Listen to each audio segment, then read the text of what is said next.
Salam, hər birinizi bir daha xoş gördük.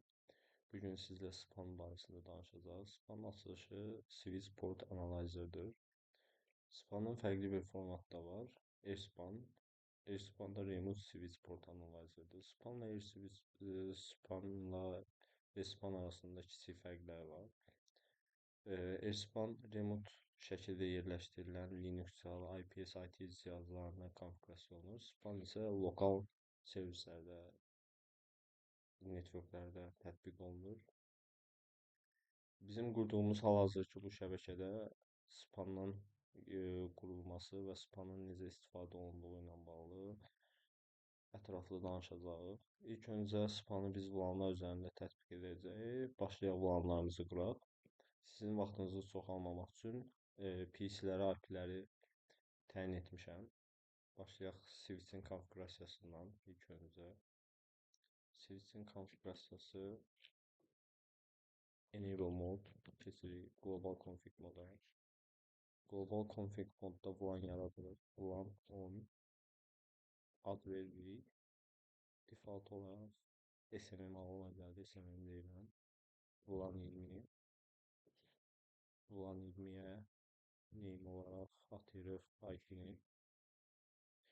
Və düzəltdiyimiz bu VLAN-lara interfeysləri təyin eləməliyik.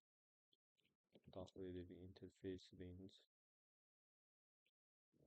Ethernet 1.0 və Ethernet 0.1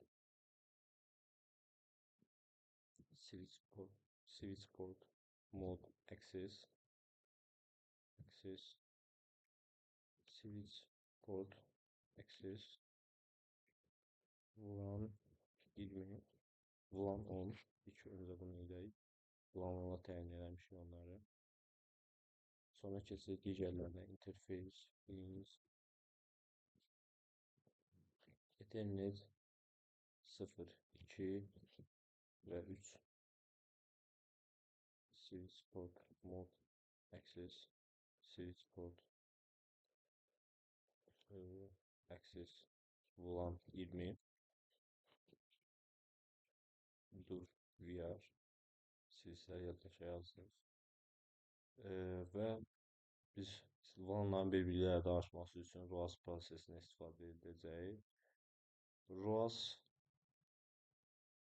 prosesi odur ki, routerun üzərində bir interfeyslə istifadə edərək interfeyslə sub-interfeyslə yaradırıq.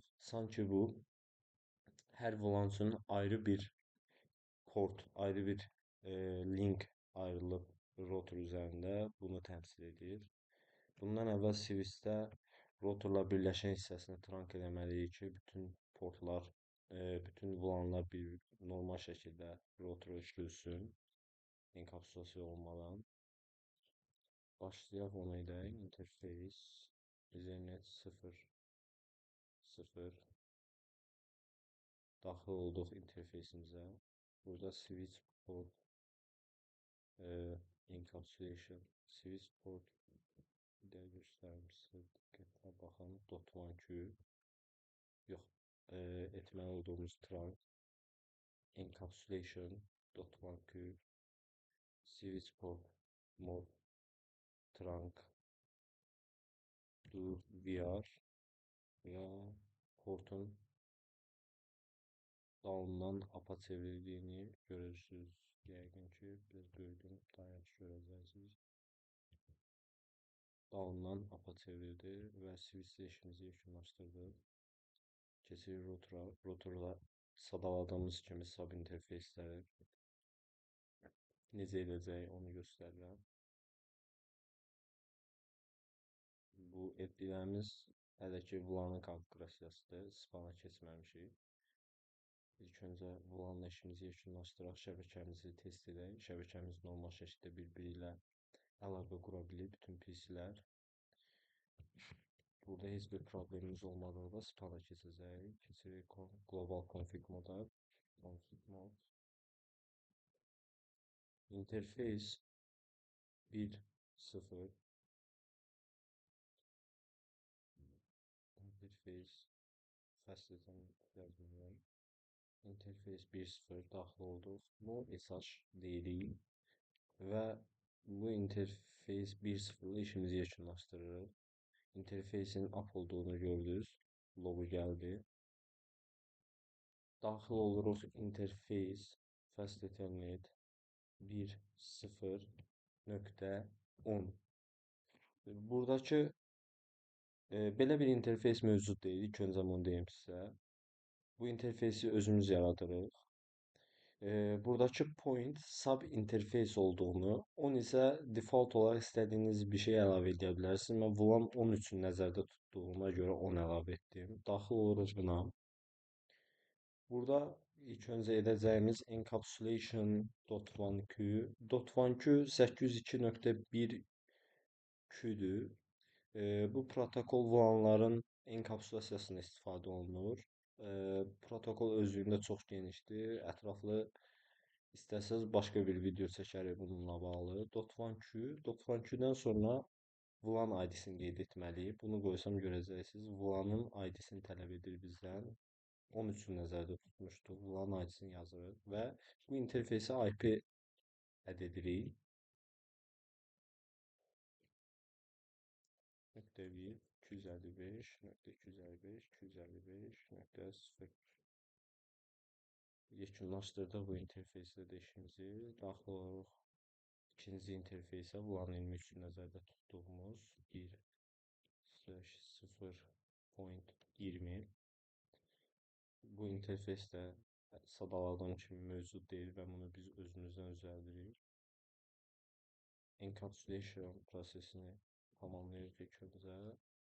Encapsulation VLAN 23 üçün və IP adresi əlavə edirik. IP adresi 110.0.1.1 255.255.255.0. Burada daha öncə yazdığım IP adresləri və bu IP adresləri daha öncədən mən PC-lərə IP verdim zamanınızı almamaq üçün və bu PC-lərin default gateway-lərin VLAN-lara əsasən bunları göstərmişəm. Default gateway istədiyinizi verə bilərsiniz, amma bunu verdikdən sonra mütləq şəkildə sub interfeyslərə də həmin IP-ləri atamalısınız. Bu VR deyirik və çıxırıq. Bununla da işimiz yekunlaşdı. PC-lərlə switchləri əlaqələndirdik. Switchlə router arasındakı xətti trunk etdik və routerdakı interfeysin üzərində sub interfeysə yaratdıq hər VLAN üçün. Daxil oluruq PC-yə, şəbəkəmizi test edək. Daxil olduq PC-mizə, ping ataq digər VLAN-a 10.1.0.1.11. Birinci ping prosesi getməməlidir. Arc table-ı doldurmaq üçün və proses tamamlandı. 12-yə də yoxlayaq.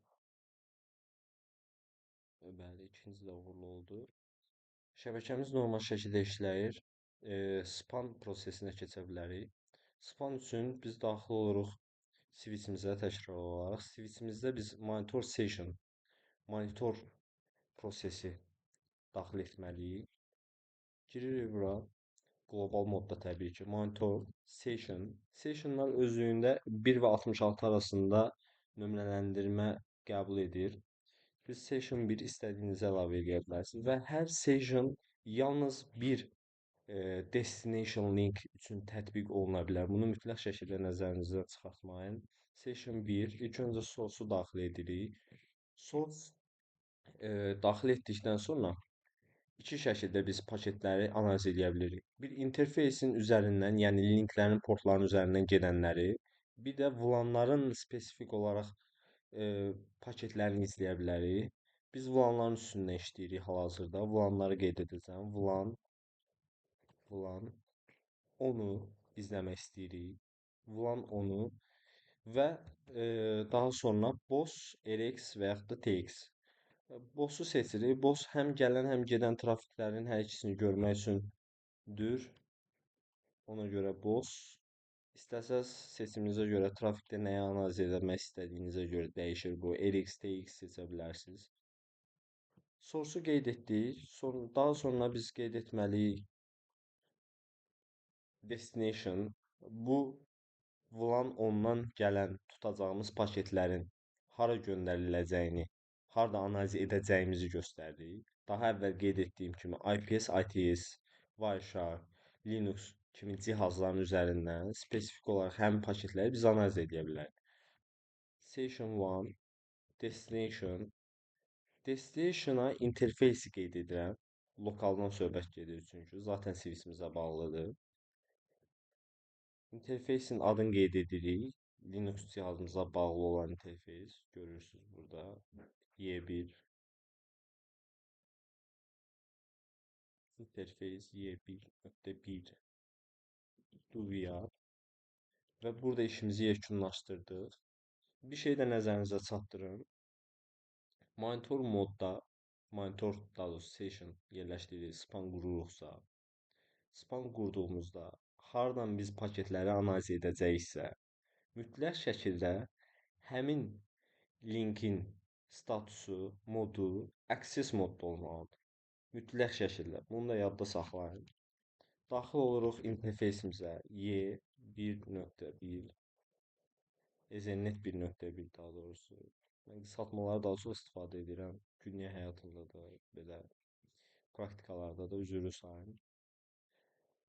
Switch port mod access deyirik və burada da işimizi yekunlaşdırırıq.